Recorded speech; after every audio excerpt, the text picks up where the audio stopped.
बिस्मिल्लाहिर्रहमानिर्रहीम, अस्सलाम वालेकुम नाज़रीन। दो रुकनी स्पेशल रिपोर्टर्स बेंच आपके सामने फिर हाजिर है। स्पेशल बेंच इसलिए आ रहा है कि आज बड़ा स्पेशल काम हुआ है और जो एक सुबह से माहौल बनाया हुआ था गवर्नमेंट ने कल से, बल्कि कि जी आज 4:30 बजे तक का टाइम भी दे दिया था कि मखसूस शिस्तें में मिल जाएंगी। हुकूमती जो सैनिटर्स थे उनके कुछ अफराद ये दावा कर रहे थे कि आज हर हाल में उनको मखसूस शिस्तें इलेक्शन कमीशन से मिल जाएंगी। उसके बाद होगा ये कि कौमी असम्बली में इनके नंबर पूरे हो जाएंगे, सेनेट का मामला रह जाएगा। 2-4 बंदे जो पुलिस ने उठाए हुए हैं तो उनके ज़रिए वो कार्रवाई अपनी डाल के पूरी कर लेंगे और यहीं में तरमीम हो जाएगी। ना मौलाना की ज़रूरत पड़ेगी ना किसी और की पड़ेगी। फॉरवर्ड ब्लॉक वहाँ भी बना लिया, ये भी कर लेंगे वो भी कर लेंगे। अपनी पूरी गिनती करके कोई गाँव से लवा के बैठा था, कोई ऑर्डर दे रहा था कि जी मेरा नवा काला सूट बनना चाहिए ताकि वो आईनी अदालत में या आईनी बेंच में किसी जगह मेरी कोई अकोमोडेशन हो जाए। वो सारा काम बड़बड़ा गया। लोग सारा दिन हमसे पूछते रहते थे ऐसा तू सब ट्विटर पे आगे पीछे फ़ोन करके मैसेज करके कि जी 8 जज सोए हुए, 8 जज क्या कर रहे हैं। मैं उन्हें कहता था कि यार 8 जज हैं, वो पॉलिटिशियन नहीं है, ना वो पुलिस वाले हैं कि कहीं जाके छापा मार के किसी को गिरफ्तार करेंगे। वो उनके पास जो लीगल ग्राउंड होगा लीगल ग्राउंड के ऊपर ही खेल सकते हैं, उसके अलावा कुछ नहीं कर सकते। अब हुकूमती टीम से जो मेरी बात हुई है, हुकूमती टीम के कुछ लोगों से, दे वर नॉट एक्सपेक्टिंग कि इस टाइम के ऊपर सुप्रीम कोर्ट से इलेक्शन कमीशन की ही कराई हुई लूज बॉल के ऊपर छक्का लगेगा और बेसबॉल में जैसे होम रन होता है वो होम रन मिल जाएगा। हुआ ये है कि सुप्रीम कोर्ट ऑफ पाकिस्तान ने वज़ाहत नाज़रीन जारी की और कहा कि जो इलेक्शन एक्ट तरमीमी एक्ट है वो क्योंकि सुप्रीम कोर्ट के फैसले के बाद आया है और well settled principle of law है कि रेट्रोस्पेक्टिव इफेक्ट यानी कि माजी से उसका इतलाक़ नहीं हो सकता, तो सुप्रीम कोर्ट के फैसले पे उसका कोई असर नहीं पड़ेगा और इलेक्शन कमीशन बाउंड है सुप्रीम कोर्ट के फैसले पे अमल करने का और नशिस्तें पीटीआई को देने का। लिहाजा हुकूमत जो इलेक्शन कमीशन की मांगी वजाहत थी वो गले पड़ गई इलेक्शन कमीशन के और आज फिर उनका इजलास दर इजलास हुआ और अब फिर वो कल शायद दोबारा वो अदालती फैसले के बाद या मंडे तक उसको लेके जाएँ। वैसे तो चीफ इलेक्शन कमीशनर अर्जुमे को लाहौर चले जाते थे, इस दफ़ा शायद वो ना जाएँ और उनको कल यहाँ रुकना पड़े। असद तूर साहब, इफेक्ट क्या देख रहे हैं इस फैसले का? पहला नतीजा तो ये सामने आया कि बिलावल भुट्टो पहुंच के मौलाना के घर। देखें बुजुर्ग साहब, इस जो 2 सफ़ों की ये वजाहत है ये बताती है कि अल्टीमेटली इख्तियार सुप्रीम कोर्ट का है फैसला देना। बिल्कुल, आप जितनी मर्जी छलांगे मार लें, वो 2 सफ़ों का थप्पड़ मार के आपकी पूरी की पूरी एक्सरसाइज को वापस ज़ीरो पर ला देते हैं। बिल्कुल ठीक है, आप वो सांप की तरह सीढ़ियाँ चढ़ते चढ़ते 99 पहुँचता, सांप लड़ता है वापस 1 पे। ठीक है, आप देखिए आज सुबह से ये खबरें चलवा रहे थे, अब दोपहर से आपको पता है कि जी वो इलेक्शन कमीशन के जो कानूनी टीम है उसने राय दे दी है कि पार्लिमान का एक्ट सुप्रीम है, उस पर अमल दरामद करना होगा और आप हुकूमत को नशिस्तें दे दें। ठीक है, और अब 2 सफ़ों की इस वजाहत के बाद आप ढूंढिए कि वो उनकी राय कहाँ पे। यानी कि आप एक बात बताइए कि मैं नहीं नाम लेना चाहता, जितने काबिल इलेक्शन कमीशन की कानूनी टीम है ये आप मुझसे ज़्यादा बेहतर जानते हैं। ठीक है, अब वो बताएगी कि 8 जजेस को नहीं पता, हम आपको बताते हैं कि क्या करते हैं। यार कोई इस मुल्क का सब मजाक रोक भी दें कहीं पे यार। आपको पता है जो इलेक्शन कमीशन ने दरखास्त दी थी वजाहत के लिए, उसके अंदर 10-12 पेजेस पे दलाइल थे कि जी कानून मानना ज़रूरी है, फैसला मानना ज़रूरी नहीं है। और वो भी उन साहब ने अपनी राय तो यहाँ दे दी थी लेकिन वो सारी मुँह पे पड़ गई। वो बात ये ना कि वो जस्टिस मंसूर अली शाह की सरबराही में 8 जजेस ने इलेक्शन कमीशन की जो गेम खेल रहे थे ना उसको आज स्नब किया दोबारा। बिल्कुल ठीक है, और पिछली दफा भी ये गेम खेल रहे थे तो स्नब किया था उन्होंने वजाहत देके। अब चीज़ ये है कि इस जो लेटर है, जो ये वजाहती खत है, ये एक और भी बहुत बड़ा इशारा देता है। वो ये है कि 8 के 8 जजेस जस्टिस मंसूर अली शाह के पीछे खड़े हैं और वो कहते हैं ये चीफ जस्टिस होगा हमारा। यस, अदरवाइज जहां तक दबाव चला गया है ये वजाहत 8 जजेस की नहीं आनी चाहिए थी। बिल्कुल ठीक है, वो 8 जजेस का दस्तखत है, उन्होंने कहा तुम्हारी तो अच्छा। अब ये देखें कि जो कुछ लोगों ने बड़ा एक माहौल बना दिया था कि जी 8 में से 6 रह गए, 2 टूट के, ये हो गया वो हो गया। वो तफसीली फैसला आया तब भी 8 पूरे थे, वजाहत पहली आई तब भी 8 पूरे, अब दूसरी वजाहत आई अब भी 8 पूरे। ये 8 से 9 तो हो सकते हैं, मेरा ख्याल 8 से 7 होने वाले ख्वाब इनके ख्वाब ही रह जाएंगे। वो आपको आज का पढ़ने के बाद मेरे ख्याल में अब ये सवाल रह ही नहीं गया, ये सवाल अब तो ये गिनना कि 8 से ऊपर कितने हैं। यस, ठीक है, और मैं आपको बता रहा हूँ कि अगर ये 8 इंटैक्ट है ना तो इसका मतलब है ओवरवेलमिंग मेजॉरिटी है इनके पास। अदरवाइज अगर इनको होता ना लाइक इस वक्त सुप्रीम कोर्ट में वैसे देखा जाए 19 जजेस हैं। अगर इनको होता ना कि 11 दूसरी तरफ है तो हो सकता है इन 8 में से भी 2-3 टूट के उधर चले जाते हैं। Yes, then no overwhelming majority justice Mansoor Ali Shah के पीछे खड़ी है, तो ये भी जुड़े खड़े हैं। हाई कोर्ट्स इनके पीछे खड़ी हैं, इनको मालूम है। हाई कोर्ट्स के किसी न किसी के चीफ जस्टिस अगर मैनेज है तो that is another thing, but overall अगर आप देखें लाहौर हाई कोर्ट से क्या हुआ था, 28 जजेस फुल कोर्ट में उन्होंने जस्टिस शहजाद गेबा के साथ लिख के भेजा था कि ये मुदाखलत है, खुली हकीकत है। बिल्कुल। पेशावर हाई कोर्ट अक्सरियत ने लिख के भेजा है, ये हमें मिलिटेंट से धमकियां लगवाते हैं। क्या बच गया फिर? बलूचिस्तान हाई कोर्ट ने लिखा हम वो कत्ल भी करें तो चर्चा नहीं होता, हम आप भी करें तो बदनाम होते हैं। बदनाम होते हैं। आप देखिए वकला की अक्सरियत देखिए, और वकला वो नहीं है जो जैसे कहते हैं टट्टू टहरे जो आजकल के वो हमारी मुख्तलिफ इनकी तंजीमों के वो है। आप देखिए जो क्रेडिबल वकला लाइक मुनीरा मलिक के ऊपर कोई डिस्प्यूट कर सकता है? उनको काजी साहब ने अपना वकील बनाया था जी। उन जैसा प्रिंसिपल इंसान उनके ऊपर कोई सवाल नहीं उठा सकता। Yes. उनकी फाइनेंशियल और इंटेग्रिटी के ऊपर, उनके प्रिंसिपल पोजीशन के ऊपर कोई सवाल नहीं उठा सकता। वो खड़े में वो कहते हैं जैसे मंसूर अली शाह हमारा चीफ जस्टिस होगा।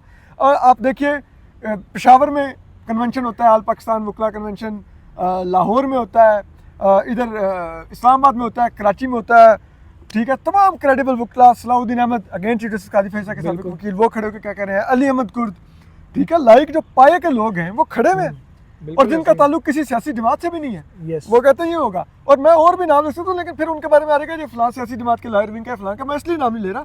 अदरवाइज तो इतनी सरदुल जिलानी साहब जिनका नाम काजी साहब ने दिया था 6 जजों के मामले पे कमीशन के लिए, उनके बेटे साकिब जिलानी भी खड़े में। यस। तो वो ऐसी चीजें हैं कि आप एक ओवरवेलमिंग मेजॉरिटी, यार बाकी छोड़े, आप सदुक जाने की बात करने। चीफ जस्टिस कादी फैसला साहब का कबीर हाशमी साहब को आप जानते हैं? वो उनके जो स्टाफ के थे, उनके लॉ क्लर्क भी थे, और वो उनके और एक वट्टू साहब भी थे ना, वट्टू साहब ने भी कुछ वो लिखा है। उनके फैमिली का अभी वो शायद हिस्सा है। अच्छा। वो कबीर हाशमी साहब ने अमेरिका में आजकल हैं वो, उन्होंने वहां से लेटर पे साइन किया कि ये अमेंडमेंट नहीं होनी चाहिए और ये जजेस को इकट्ठे होकर इसको रजिस्ट करना चाहिए। माशाल्लाह। घर से आपके आवाजें आ रही हैं, बातें कर रहे हैं, अब यहाँ पे आप 63A की जजमेंट रिवर्स कर रहे हैं, कर लें। एक सवाल भी ले लें यार आप लोग। जी जी जी यार क्या इस दफा काज लिस्ट जारी हुई है या आपकी बार बताया गया है कि काज लिस्ट जारी करने मैं अभी उसी सवाल पे आने लगा था। वैसे पिछली बार जब वजाहत आई तो ये सवाल उठाया गया कि जी रजिस्ट्रार को लिखा गया किसने कॉज लिस्ट जारी की, कमेटी को ये दरखास्त क्यों नहीं भेजी गई, बाला बाला कैसे हो गई, सवालात हुए सारे, किस चैम्बर में समात हुई, क्या हुआ। फिर रजिस्ट्रार साहिबा ने उसका जवाब भी दिया। वैसे तो ये तौहीन अदालत है, उहदे के साथ मैं साहिबा लगा रहा हूँ, लेकिन मैं ख़वातीन का एहतराम करता हूँ, इसलिए वो मोअज़्ज़ज़ खातून है और जज भी हैं माशाल्लाह, और डिसेंट खातून है, इसलिए हम उनको साहब कहेंगे, भले तौहीन अदालत लगाते हैं तो लगा दें। उन्होंने तो कहा DSP के साथ भी साहब ने लिखना। अच्छा, रजिस्ट्रार साहिबा ने उस पर जवाब भी दे दिया।